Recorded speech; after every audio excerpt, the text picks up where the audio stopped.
Welcome this week to studying about marketing of services. Okay.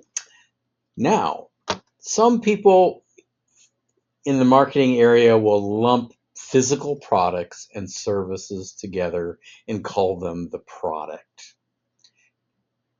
That's certainly one way of looking at it.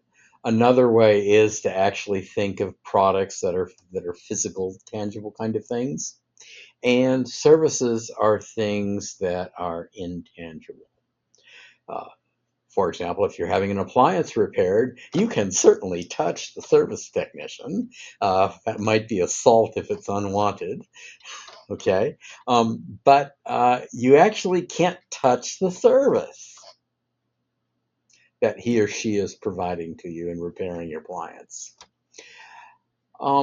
Another example of a service is your physical telephone is not useful to you without the service behind it. You can't actually touch it. Now you could go to a Verizon Wireless, AT&T Wireless, or T-Mobile physical central office. They wouldn't necessarily let you in, or mobile telephone switching office. And you can touch the routers and the switching system and other gear. Of course, they probably wouldn't want you doing that either. But that's still not the service, even though those things, capital expenditures, capital infrastructure is required for that. That is tangible and touchable, but it is still not the service.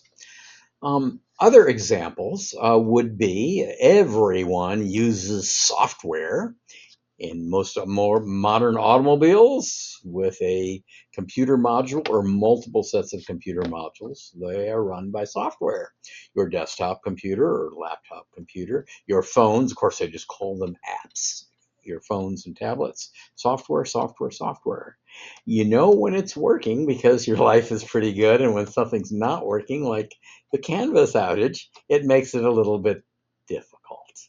But again, that's a service. You can't put your hands on it, but you know it's there. And another service, for example, is electricity. If you don't pay your bill, you can tell that it's not there anymore, especially in areas with smart meters. It can be turned off immediately. Uh, okay, so services are able to be differentiated in a whole bunch of different ways. Your author definitely has ways of explaining things, and I encourage you to read the book, of course.